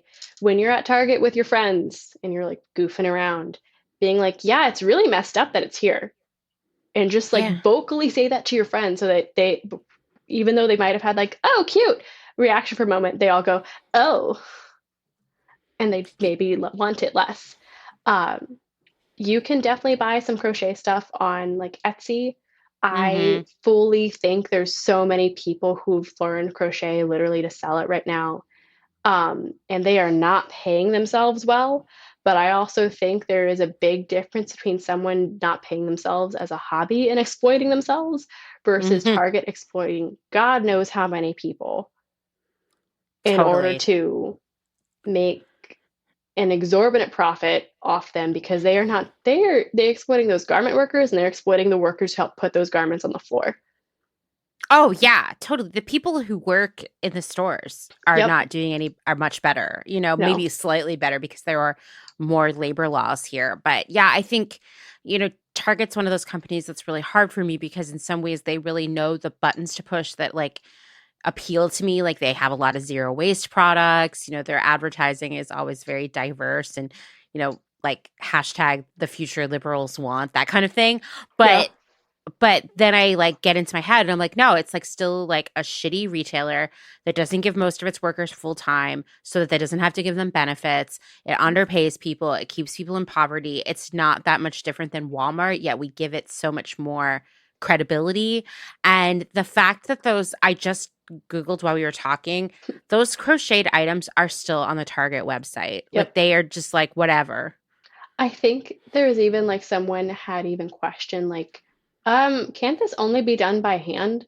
And like a Target employee like replied honestly, like, yep, it can only be done by hand. And it's so weird because I feel like there's some people who are like, oh, cool. And there's gonna be people like you and me and plenty of other people who are learning as a result of like the people doing the hard work on TikTok, on Yeah, Instagram. yeah. It is, it is. And Yeah, we just need to keep like I was looking at the reviews on, and there were plenty of people who jumped in and said, "Hey, this is really messed up. Like people yeah, do this by hand and we're paid pennies." But for every review like that, there were two that were like, "This is so cute. I wear it with jeans." And you're like, "Oh, like how many of us?" I mean, I've definitely like as like the past week, I've been having this like emotional meltdown where I'm like, I just don't know how much more I can do this because it's so hard, you know? But then I yeah, see stuff like that and I'm like, no, I need to keep like pushing forward. And all of us do because we think everybody knows these things they because we've been don't. talking about them with each other, but most people don't. Exactly. No. Exactly. And so, like, we need to uh influence in our sphere of influence as much as we can. Yes. And I think because I'm taking a communications class right now, it's environmental science communications. And actually, that's something we talked about is not always is it like one person you're getting your communication from, your source of influence from. It's like we're all getting it from each other. Mhm. So I think because you've definitely said it your fair share, and I've appreciated that where it's like we are all influencers in our own right, in our own way, into our own communities, to our own like friends and family. And I think that sometimes what's like worth remembering is sometimes it's just like pushing, your mom to stop buying at fancy fast fashion. Um, Yeah, yeah. and to consider like the material she's buying with. That's something I've definitely had like conversations with my own mom about, and she's been pretty receptive. And she's so funny. She always goes, "You remind me of your grandmother," because my abuela used to like she was a seamstress, so when she would go into stores, she'd be like, "This is made like trash." Um, I love that. I love it too. I love that energy so much. I love that viejita energy, as I like to like think of it. Um, but and I know I'm not alone in thinking of it like that. But it's things like that of just like pushing your friends and family. I mean, even if it's like if you are like a fiber artist, pushing the people around you to not pirate patterns, please. Um, I think even this call is like, oh yeah, it takes me 6 months, which was Yeah. horrifying to me. And I know, but to to be frank, I'm also doing this part time, and I definitely know like some designers where I think from start to finish it's a lot quicker, but even then, I think it's still like 3 months for them. I don't think it's like this super quick turnaround time for any of us because no matter what, someone has to make the garment, and crochet can be incredibly intensive on your limbs, No on doubt. your All the joints. all of the fiber arts are. And I think we Yeah. take that for granted too, which Oh, yeah. is another thing to go think like, what if you spent all day crocheting granny squares for Target? I worry about the health of their wrists, honestly. Like very Yeah. sincere. Like this isn't me being like I wear no, I very, very, very, very sincerely worry about the health of their wrists because I think of how my wrist feels after like when I'm like cranking out something and like again, I am consenting to being in that position. They are not consenting to be in that position, or there is very little consent involved because it's kind of a false choice for them, for these workers. And it just bums me out, to say the least. It's something that makes me sick, honestly, um, because I don't think anyone should be in that position. And I really wish I'd sometimes see, and I do think we're seeing, I do want to give that credit, but more solidarity between crafters. Like these are Mm-hmm. crafters just like we are. And I think sometimes we almost can kind of divorce ourselves from it because at least in this country we can kind of, glance over it, wash over it. But they're still crafters too. If you're working any kind of international space, which if you're doing any of your crafting on social media, you're in an international space at that point. Fun fact, crafters aren't just like they don't just look if assuming you are like a white lady, they don't just look like you. Mm-hmm. They Mm-hmm. come in a lot of other like they come from a lot of other places and they come in a lot of other skin tones. So making it so you only seem to think that it's like craftsmanship if it's a white lady doing that, that's a red flag. You need to be considering these other people who are more likely brown, um, and more Uh, likely living in. Oh oh, yeah. absolutely. I Yep. mean, when we recorded an episode recently where we dissected that Mary Fawn's video about like quilt clothes must die. Mm. And in her video, she was basically like, listen, this is a really quick and dirty summary of it, but like we should be protecting quilts, which unfortunately, her audience and herself are these like privileged white women. We should be protecting quilts, and instead, if you want to buy quilt inspired clothing, go buy stuff from Target or other fast fashion No. retailers. I know, Sorry. and I was like, wow, Do like not. that. Do not under any circumstance. I know. I was like, this. I said this multiple times when we were recording, but I was like, did Mary Fawn share this video with a couple people? Perhaps do the pattern testing version of video testing with some Do friends. Be no. like, hey, is there anything in here that like catches your eye? Maybe makes you think I should like revisit? Because I would hope that at least one person would have said, hey, I think you like maybe are biting off more than you could chew there, or going a wrong direction, because that is just like so absurd to me. But I mean, it is a fact that often people, whether they realize it or not, are valuing stuff that their peers make over workers Yep. of color overseas. And I Yep. every time I talk about that on Instagram, someone messages me and like, why don't you ever talk about white people? And I'm like, oh, okay, you're blocked. Next. Like It's yeah, because I mean, there's even, and I love to see it because I think her handle is Gigi Made It on Instagram. Um, Mhm. I wish I could remember her name. I'm just gonna look it up right now before I make a jerk of myself. Gay Gillespie is her name. That's where it's comes from. Gay Gillespie, because Gay Gillespie has like these great shirts say like I knit too, um, and it's literally because so many like people like when like black knitters show up um to like yarn stores have been like, I'm sorry, what are you doing here? They're like I also use yarn a lot. Thanks. Um, Yeah, I yeah. don't think she has them anymore, but I No know matter she what, had you them should for also a be making while. sure you're like welcoming crafters of color into your space. Um, and that still goes for valuing, like with that, you also need to value like crafters of color in other places that are being exploited. You need to still have solidarity with them the same as you right. have solidarity with crafters here where you are. You should always be building connections and making sure you're making something more equitable in some way, shape, or form. So maybe it's making sure you're not being an asshole to the black woman in your yarn shop. Maybe it's making sure you're like your white lady friend knows like, no, you should not buy that from Target. Yeah, and like here's the thing. I think that what people get confused about, right, is like we do know that a lot of fast fashion is lower quality, right? That's the Yeah. nature of the model. But we somehow get it all tangled up in our brains where therefore the work that the people did to make it is less valuable. And it's like, no, no, no. Their work is just as valuable. Them sewing a dress is just as valuable as you sewing a dress. Yep. The difference is that they were given shitty materials to work with in the They're first place, they're right? given shitty materials. They're given very shitty timelines. They're given shitty working conditions. And like it's also, do you think it's their decision to I keep thinking about like costumes because I listened to your episode about like Halloween and then I went to like a costume party with literally just my family. And so like we all looked at our costumes, and I remember staring at their costumes going, "Oh wow, they really just wow, there's just serge raw edges.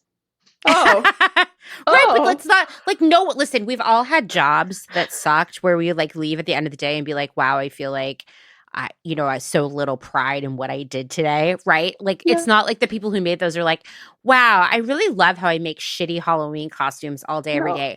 But no, there's still skill in it, right? And yeah, like looking at the crocheted cardigans at Target, I mean, hey, they look great. They're consistent, yeah, right? which They is have to hard. right, it's really really hard. What is probably lacking in those cardigans is they're maybe not using the best yarns. According to some of the reviews, they shrink if you wash them. But like that labor of crocheting those is no less valuable or worthy than the labor you might put into making a sweater for yourself. And like Yep, that's the thing that we have to get over. And so like saying like Mary Fawn's was like it's better to buy quilt clothes made by exploited people that are probably low quality and not going to last versus taking a quilt that no one wants and turning it into clothes. Like that is just honestly the best thing you can do if you go buy that $30 sweater at Target is please take care of it and wear it for a really long time because someone literally crocheted that and their yep. wrists hurt the whole time and they probably didn't have like a little office medicine cabinet where they could all take ibuprofen all day, you know?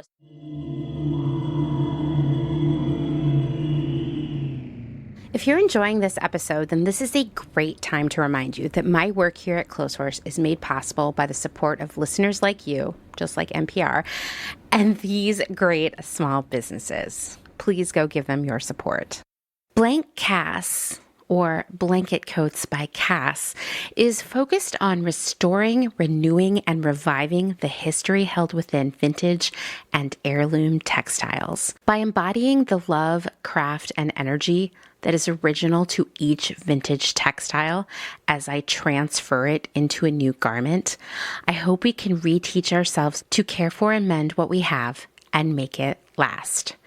Blank Cass lives on Instagram at blank_Cass, and a website will be launched soon at blankcass.com. Located in Whistler, Canada, Velvet Underground is a velvet jungle full of vintage and secondhand clothing, plants, a vegan cafe, and lots of rad products from other small sustainable businesses. Our mission is to create a brand and community dedicated to promoting self-expression, as well as educating and inspiring a more sustainable and conscious lifestyle, both for the people and the planet. Find us on Instagram at shop_velvetunderground or online at www.shopvelvetunderground.com.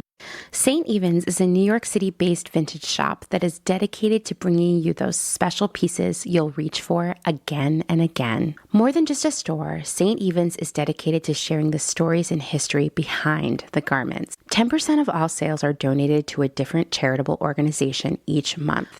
For the month of April, St. Evens is supporting United Farm Workers Foundation, mobilizing farm workers and their organizations across the country to advocate for more equitable policies.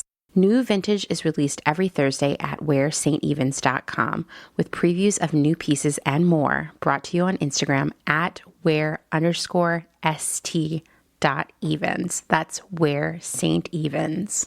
Country Feedback is a mom and pop record shop in Tarboro, North Carolina.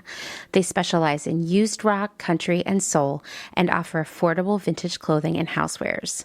Do you have used records you want to sell? Country Feedback wants to buy them. Find us on Instagram at Country Feedback Vintage and Vinyl or head down east and visit our brick and mortar. All are welcome at this inclusive and family-friendly record shop in the country. Republica Unicornia Yarns, handmade yarn and notions for the color obsessed, made with love and some swearing in fabulous Atlanta, Georgia by head yarn wench Kathleen. Get ready for rainbows with a side of giving a damn. Republica Unicornia is all about making your own magic using small batch, responsibly sourced, hand-dyed yarns and thoughtfully made notions. Slow fashion all the way down and discover the joy of creating your very own beautiful hand-knit, crocheted, or woven pieces. Find us on Instagram at Republica_Unicornia_yarns and at www.republicaunicornia.com. Picnicwear, a slow fashion brand ethically made by hand from vintage and dead stock materials, most notably vintage towels. Founder Danny has worked in the industry as a fashion designer for over 10 years, but started Picnicwear in response to her dissatisfaction with the industry's shortcomings. Picnicwear recently moved to rural North Carolina, where all their sewing and accessories are now designed and cut, but the majority of their sewing is done by skilled garment workers in New York City. Their customers take comfort in knowing that all their sewists are paid well above New York City minimum wage. Picnicwear offers minimal waste and maximum authenticity. Future vintage over future garbage. Cute Little Ruin is an online shop dedicated to providing quality vintage and secondhand clothing, vinyl, and home items in a wide range of styles and price points. If it's ethical and legal, we try to find a home for it. Vintage style with progressive values. Find us on Instagram at Cute Little Ruin. The Pewter Thimble is a curated secondhand shop based out of Rome, Italy. Owner Desiree Marie Townley has a background in costuming and makeup for dance and opera and focuses on dressing for the character you want to be in the world.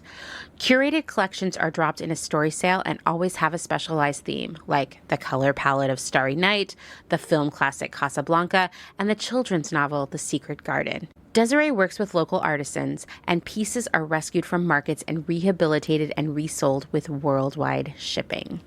The Pewter Thimble is a collection of pieces that will have eternal style from the Eternal City. Discover more on Instagram at The Pewter Thimble.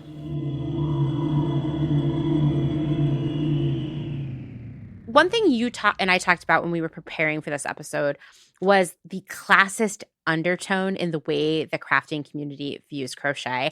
And I've been thinking about it nonstop since then because, like, I also would see people in these conversations about these Target sweaters being like, well, whatever, you can crochet something really fast. It's like no big deal. Or like I asked someone, we were talking about Mary Fawn's and the quilt clothes thing. And I was like, what's interesting to me is like, I also know that upcyclers use, like crocheted blankets and turn those into clothing, which I always think look really cool. And I'm really stoked. Cool. They're so cool. And I see so many of those blankets at the thrift store all the time. Like I have reached critical mass in my house of how many I can buy. And they're all like so unique and beautiful. And I think about someone working really hard on it. And I've seen people gripe about quilts for quite a while, actually, but I've never heard one person say, oh, and then people are turning crocheted blankets into vests and pillows. Like no one says that. I hope no one says that. I will personally come and have a very strong there's so many of them. Like, please, guys, please use them. Yeah. And they're cool. I love seeing like colors that people chose. Someone put a lot of like care into it, or they were really stressed. Like anytime I make a blanket, literally anytime I make a blanket, I am stressed. Usually 9 times out of 10, it's stress. But like, I think there's something to be said about sometimes loving the things you have isn't keeping them the way they are. It's figuring out how to make them into something you'll love again. Yeah. Yeah. And I think that's sometimes a little lost to some people. I think so. Yeah. It sucks. But yeah. Also, no, anyone who wants to like make any, like, in case you needed someone who crochets, blessing, this is it. Make it. I do not care. Show me pictures, if anything. I want to see what you make. I love seeing people's stuff. It's why I'm on Instagram. Seriously, I want someone to do some like tutorials on upcycling Afghans into clothing because like, for example, last week we were in Las Vegas and the Grand Canyon, and we were like, we're going to go thrifting because the thrifting in Austin is terrible and we miss it. It's like our hobby.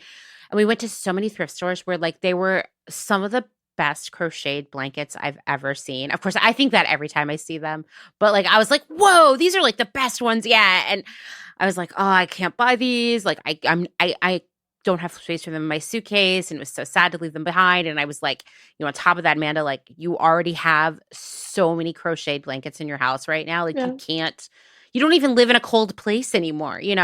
So I had to leave them behind. But there was one that was like roses, and I was like, man, that'd be so cool to turn into like a tank top. But like, I don't even know where to begin. Anyway, let's talk about the classist undertone and the way people view crochet, because I think that's really fascinating. Like, first off, why do you think that is? So based off some of like the research I've done, and it comes from like different sources depending on like who who you talk to basically, or like what you're reading. There is supposedly a link to um, like crocheted lace from Ireland being how a lot of poor women made money for their families during the potato famine, which is like super intense and kind of metal. Imagine being in a famine and being like, I'm going to feed my family with this very niche item. It's super awesome. I personally think it's great. Uh, but it supposedly comes from a little bit of that. A lot of times it can also be coded for like low income Mm-hmm. and or people of color. I think Absolutely. some of the coding from low income does come from some of those sources. It also depends on the country you're in as well. So in the United States and I think the UK, there is that like class undertone. I cannot speak to other places that are have not had that influence before. So I've seen where like it gets discussed, and some from Argentina was like, wait, what? I'm like, I'm sorry, I don't know what to tell you. Um, like this is just something weird that happens here. Um, and I do think a lot of it just is some of that coding. I I wish I had better answers in some of those ways, but a lot of it just is linked to, as far as I know, is linked to like the fact that it was coded as something low income women did in order to make money for their families, Mm-hmm. which also kind of sucks because I have a feeling they were not paid fairly based off the hours they were putting in. Mm-hmm. I think that's just always going to be in the history of the craft at this point, baked in. Um, and it also has to like there's also weird undertones sometimes, and I've even had it myself where I go to a yarn store, I'm like, I'm here to buy some yarn, and they're like, oh, what are you knitting? I'm like, well, I don't knit, I crochet. And they're like, oh. And I'm like, what did I say? Because I just thought I was here for a good time. um which is also weird because supposedly crochet takes more yarn than knitting does, so if anything I Uh-huh, should that makes be the sense. prime business for them. If I like saved up my money to like go to a fancy place to buy yarn, don't you want me buying more of your yarn? Um, and I've also like, because I've literally talked to other people about it where it's like, yeah, I don't, where they're like, yeah, I don't always like to go into the yarn stores because like I've definitely gotten like dirty looks before when I say crochet stuff. And what experience really got me was when I went to a very fancy yarn store near me, local to my area. Um, and I literally had one of the people tell me to my face, one of the like yarn store workers, one of the like staff for that store, say, like, I'm just not really into crochet because I just don't feel like anyone's doing anything innovative. Wow. What is compare and contrast with knitting, like how much innovation is there comparatively? Like that is such a gross statement. I will say Yeah. I've been knitting my whole adult life. I taught myself. Uh, I have never felt comfortable in any a yarn store, period. Which sucks because like I also think like yarn stores can be a place to help host community.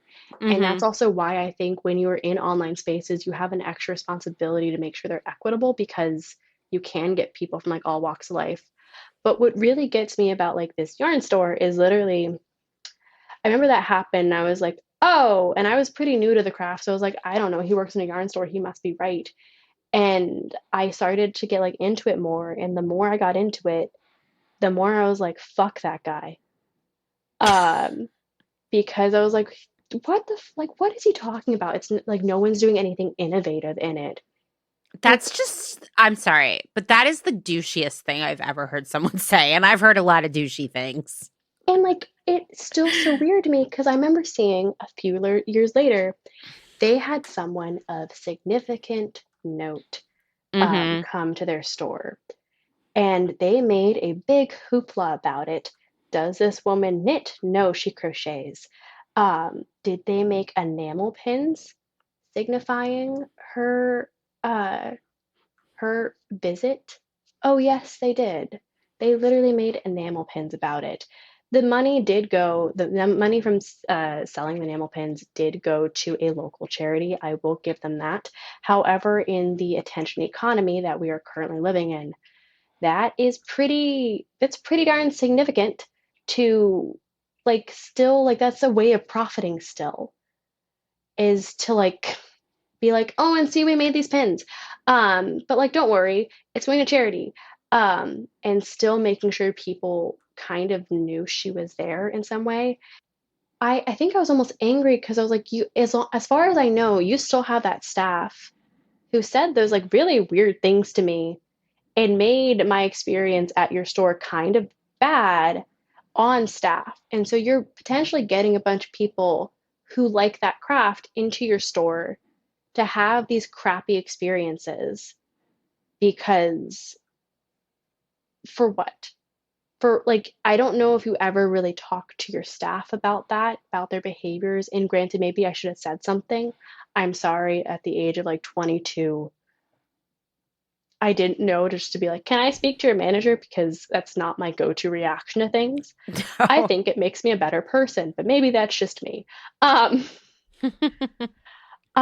like you need to be like this is when I kept saying like you need to make sure you're having like equity and inclusion in your spaces, but you also need to look like make sure you're examining what that looks like in some way. So if you know something is typically coded as low income or and or like something mostly people of color do, are you actually making sure that that space is welcoming to people of color?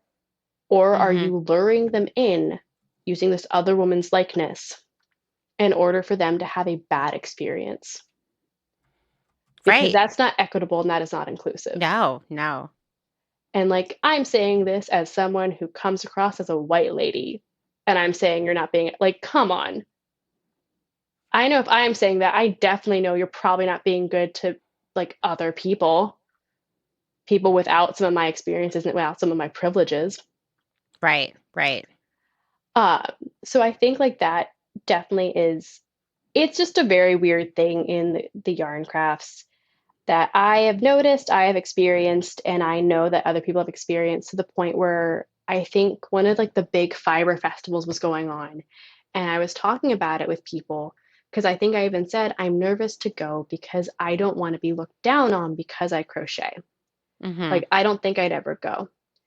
And I literally had other friends be like, yeah, I've had like weird enough experiences that I don't really want to go to a giant, I don't want to pay a bunch of money to be at a place for that to happen to me. Which again, it really sucks because especially like, granted, some of those fiber festivals are like, do you want to spend your money? How much money do you want to spend? Which I'm not even gonna like touch that. We don't have time to unpack that. Um, but it's things like that where it's like making sure you also value other members of your community because I would like while I definitely make sure I say like I'm a crochet designer, that's in part so people don't show up to my show up to like any of my shop friends and go, wait a minute, there's no knitting patterns here. No, I don't think there ever will be. I'm not good at knitting. Um, but I definitely know I'm still part of a larger fiber community that includes both knitting and crochet and a large variety of other crafts, weaving for one, embroidery. Fiber crafts is a very large overarching word. It is an overarching like craft community. And so it's making sure you're still being good to the other people in that community and not looking down on their work because it's not the same as what you do. Yeah. But yeah. Yeah, no, I totally agree. I think uh I it's fresh it doesn't surprise me, but it's really it makes me very sad. I think that like there is such a hierarchy in all world like a social hierarchy in all craft areas, fiber arts not being, like I feel like at the top, like knitting is always treated with more cachet and reverence. And, I grew up in a family where like no one knit. We were poor, and all the women in my family, they crocheted. And I think it's because you could turn out whatever. You could turn out your finished product a lot faster, which you needed to because you probably worked and had a family and so many other things you had to do. And, everybody was always crocheting gifts for one another or just taking that time to have time to themselves, right? And I think about all the women I grew up around who like were crocheting and buying those like cheap crochet magazines at the grocery store checkout and like, reusing all their yarns. And I don't, I just feel like knitting has become and always has been this more like upper middle class thing, and crochet has been lower class. And it's really silly because I do feel like, especially for like millennials, like crochet has more aesthetic value. I think it's some of that return to the 70s aesthetics that we're like so many of us are craving. I Yeah. know I even described like what I do as like 70s inspired. And you can see it in my patterns a little bit, but like more vintage inspired. But that's also like it's that same thing. It's like what Target's trying to emulate. But I mean, I think it's also because you're saying you want it done quickly. I think even if you don't have a lot of time, like having it done quickly looks different because it's seeing that when you took an hour to yourself, if you took 30 minutes to Mhm. yourself, you got more done.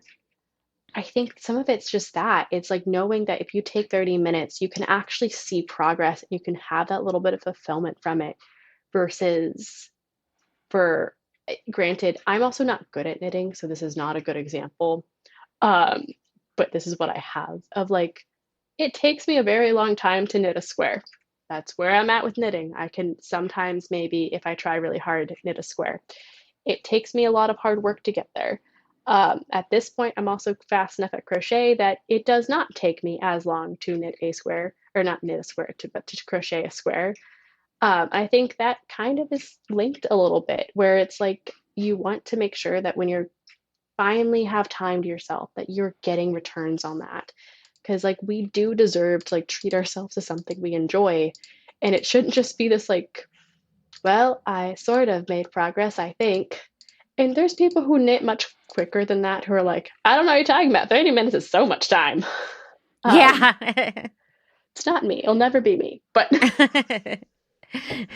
I mean, time is such a luxury also. Like you're it saying, like really is. having that 30 minutes to yourself and to be able to make something in that time is like so important for your mental health. And, don't get me wrong, like knitting can be, like I said, I really enjoy it. I can find it to be very cathartic when there's a lot of chaos in my mind. But, Yep. if I want to even just knit something as simple as a scarf, that's a long project. Yeah. And sometimes it takes me 3 years to do it because I don't have the luxury of that kind of time for myself, Yeah. and many, many people are in the same position, and I hate that there's this classism associated with crochet. It doesn't Yeah. surprise me. This is the world we live in, but it's very disappointing, and I think that's why we don't have, like, 20-minute, like, snarky videos about making clothing out of crocheted blankets. Like, I think that everybody's like, "Whatever," you Yeah. know? And I think that that's why more people are like, "Yeah, of course, $30 is a totally reasonable price for a crocheted sweater at Target. Yep. Like, why wouldn't it be?" And I think I also want to like say like speed is super relative because I know I'm not like I know to I think that like outside person I'm pretty fast at crochet, but in reality I'm probably like middle of the pack. Um and some of that is for me like my tendonitis, but like no matter what, I think like what you were saying with like knitting is like cathartic. It's the rhythm of crochet. It's why I love doing anything with like granny squares, is because it's that rhythm that I know I'm so familiar with that allows me to crochet during class where it helps me pay attention to my professor more. It's that like rhythm that helps me like, oh no, I'm freaking out. And I can like return to it again and again and again. And I think no matter what, for me at least, like part of the joy of bringing more people to the craft and part of the joy of making sure that more people are able to enjoy the craft in like the different communities and the different forms it can come in is ideally giving that to people, that beautiful thing of knowing that you have something you can make that you can find joy in and that maybe can give you a little something back. So for me, it's like managing my ADHD and anxiety. For you, it's that catharsis. For someone else, it might be like, I made a pretty square. It doesn't matter what you're getting out of it. I think what matters is that you feel welcome to get that out of it, Mm-hmm. is more of what it means. I don't know if that made sense, but No, I think that sounds great. That sounds great. One last thing I just wanted to talk about is something that you said when we were talking before. You said social media is keeping crafting alive. oh, yeah, And totally. and I thought that I was like, yeah, you're right. In fact, like I think that social media, especially during the pandemic, made crafting like I don't know, like aspirational, and it built communities. I mean, social media Yeah. built all kinds of communities during the pandemic that I hope aren't going to go away. I was talking to someone last night who said, yeah, like experts in like the social media area are actually saying like engagement is really low right now because people are out living life again, which is great. But I do think that during the Any which way pandemic, makes, a lot yeah, of us found our people, if you will, who lived far away. I have all these friends who I've never met in real life, right? I know, We all same. found that. And I can see how crafting is a major part of that. It is, and I think even actually way before the pandemic, I remember having this discussion with a friend, the friend who actually taught me how to crochet. So shout out to Jessie. Um, but where I was like, yeah, I think it's like social media is like how crochet and knitting are like alive still. And she was like, oh, 100%. And it's because you see this thing, and I see it on TikTok like a decent amount, as I spend more time on TikTok, where people like will literally see someone like crocheting or see something doing things because on there you actually have like videos of people like the process, like very abbreviated. But they're like, that looks really cool. I want to do it too. And so sometimes you get like these tutorials, etc. But no matter what, even on Instagram, it's like it makes it so you can build community. So if you feel like thrown out of the snobby yarn shop, you can kind of like show up there and be like, hey, I just dropped in here. um, what's up, everybody? And you can make those connections, but also you can see things and learn things from people that you might not have had any access to before. So I know I've been slowly dipping my toes into the possibility of learning how to like do tatting lace. I can tell you right now, I would not have one known what tatting lace was if it was not for social media. Mm-hmm. Two, would not know who to learn from if it was not for social media. Three, I wouldn't even know what a tatting shuttle is if it was not for social media. So we see these things in part because we're putting it in front of people again, which is also kind of when you mentioned social media engagements going down. I'm so happy people are, like going and living their lives safely. I implore you to do it safely. As someone who's immunosuppressed, I implore you to do it safely. Um, but I think it is in some ways sad because as we're also seeing, like anyone who builds their business off social media, they're like, oh, okay, great, cool. How do I show this to people again?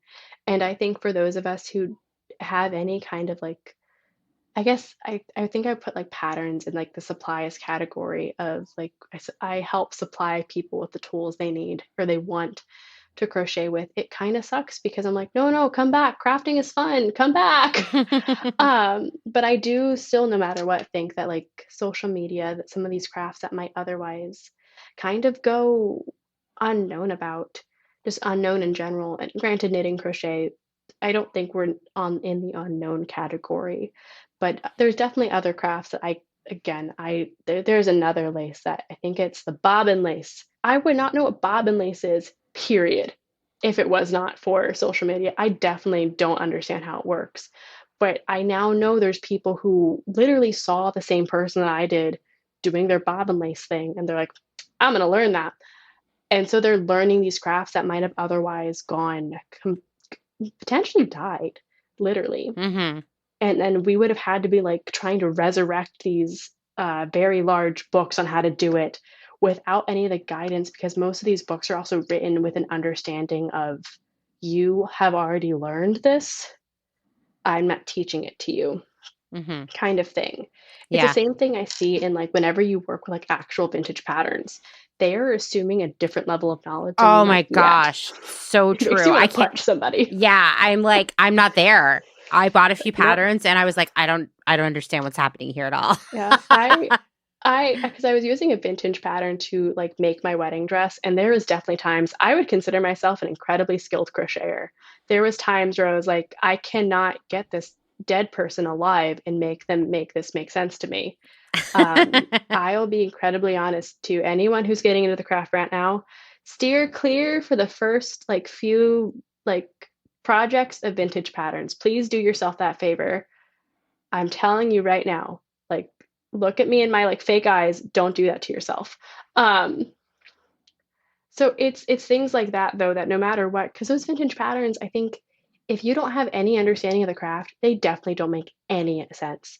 And so how social media is keeping these crafts alive is honestly kind of magical to me because Mm. I 100% think more people got in. I know for a fact they did. I literally have people tell me, "Yeah, I learned how to knit during the pandemic," or "I learned how to crochet during the pandemic." And I think being able to also see their friends who had been doing it for a while and understand some of those connections they were finally making make sense is super duper cool.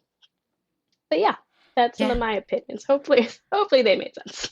No, I agree. I love it. And I hope, there was this great resurgence in craft in the 90s, and it became like a cool community driven activity, right? And like craft, which had sort of been like fallen by the wayside in the 80s. It's a very different time to be alive, I guess. Yeah, It regained its sort of like credibility and its, I don't know, it's just people it's appreciated it more, right? It wasn't like yeah, cheesy to knit or crochet or quilt or any no, of these things.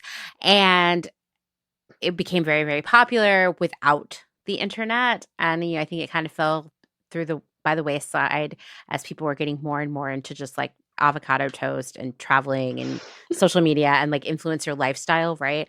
But yeah. it came back and it's come back in a really big way thanks to the pandemic in a strange way, right? And thanks to social media. And it will be interesting to see.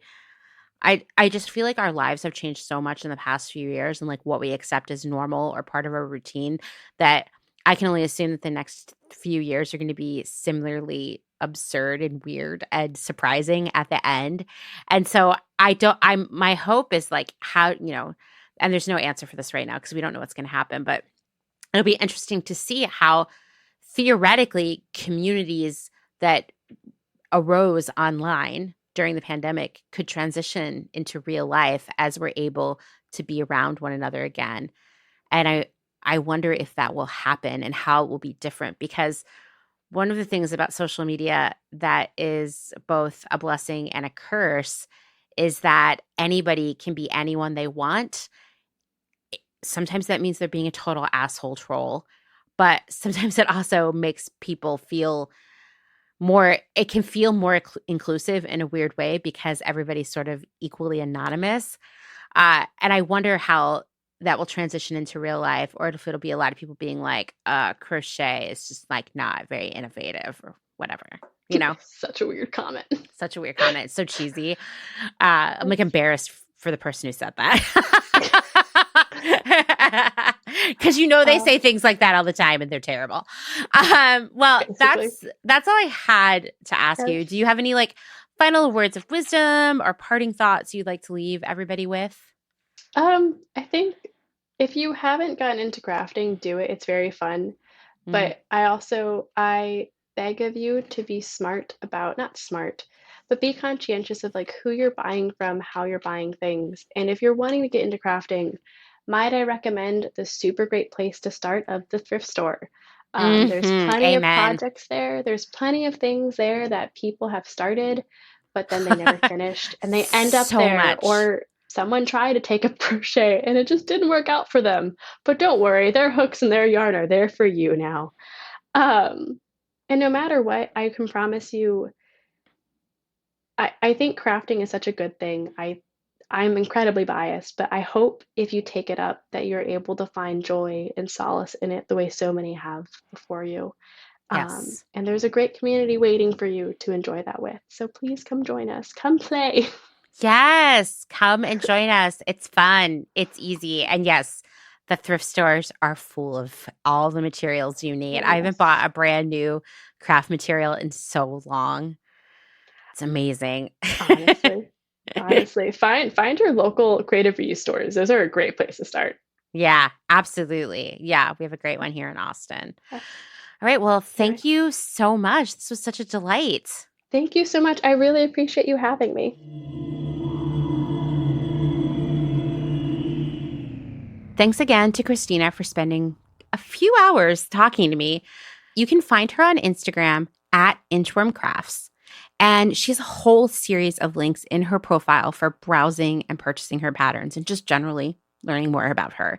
She's currently participating in the Etsy strike that I discussed in the last episode. So if you're listening to this in April 2022, you're going to have to buy her patterns elsewhere, but there are links for that.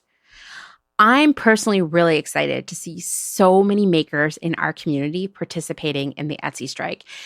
It's really easy to feel like you as one person can't make a difference, especially when it comes to, slaying a huge dragon like Etsy.